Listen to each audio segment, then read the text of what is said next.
the level 1 of the posterior flexibility portion here. Remember, we did our straight leg raise test. If we were in the poor category, we had like limited mobility, meaning we got here and it was like the leg goes up. It's like, nah, bro, that's all I got. If you tried to go higher, the other leg came up and the knee bent, and just those hamstrings did not like to lengthen at all. So we're going to start with the half-pike stretch. So now you're wondering, half-pike, what's a full pike? Well, full pike is both legs forward and like you reach forward, touch your toes. Not groundbreaking, I know, but that's what a full pike is. The problem with the full pike is, since you're doing both at the same time, you're only going to stretch your most limited side. You're only going to get to a certain point where the shorter one's like, that's where I stop, other one gets no love. So for the half pike, what we do is actually bring one leg in this position, hands sliding down the leg, and you'll feel that stretch down the back side of my, let's say my right leg. So you're going to start, you're going to go until you go, yes, I feel a stretching sensation on the back of my hamstrings right here, maybe even a little bit into the adductors, the inner part of the thigh, and that's where you start. Okay, so half pike stretch, we're going to get to here. A quick tangent about stretching. What we're looking for on the spectrum of 0 is no stretching sensation by our brain. Now I don't feel any tension. All the way to 10, intensity stretching is like, I'm going to rip my damn leg off if I hold this any longer. This is painful. I hate this. All right? We don't want to live over here when we stretch. This is threatening. Your nervous system's going to be like, no, I don't like that. Just shut it down. This sucks. All right?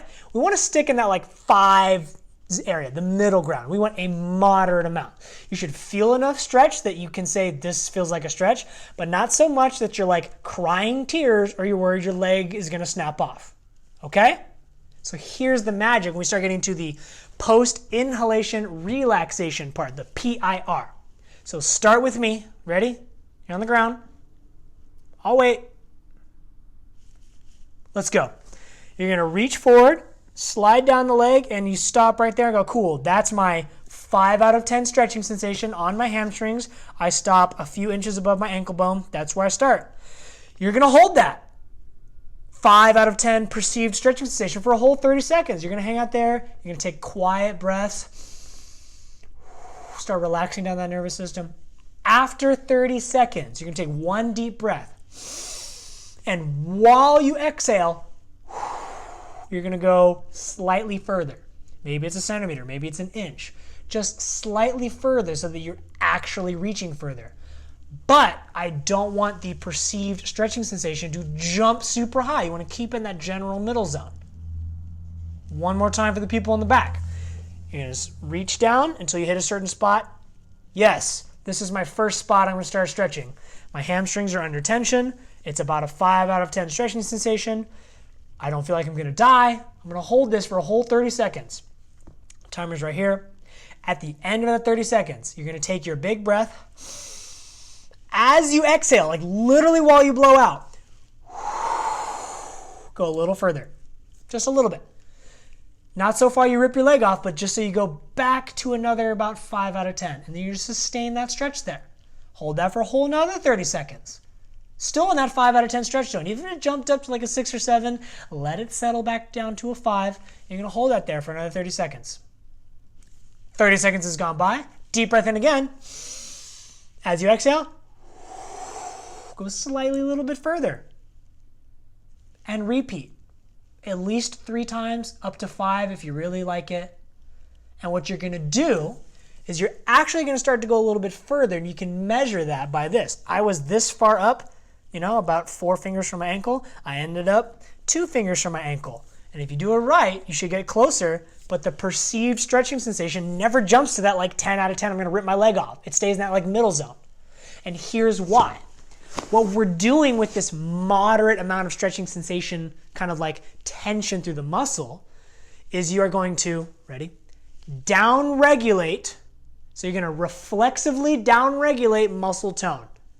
Whoa! I know, Dr. Wu went off the handle.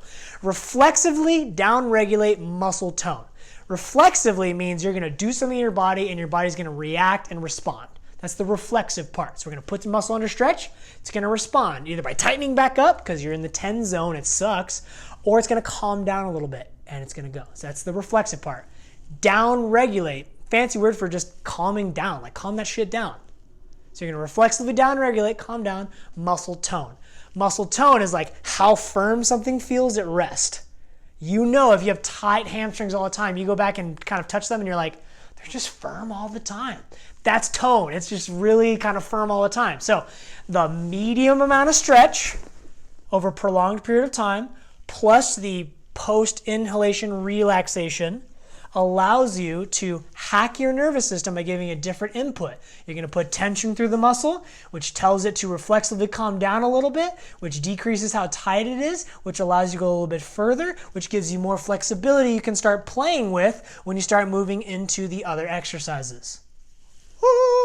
That's the half-pike stretch with the PIR, post-inhalation relaxation technique, level 1. Let's get after it.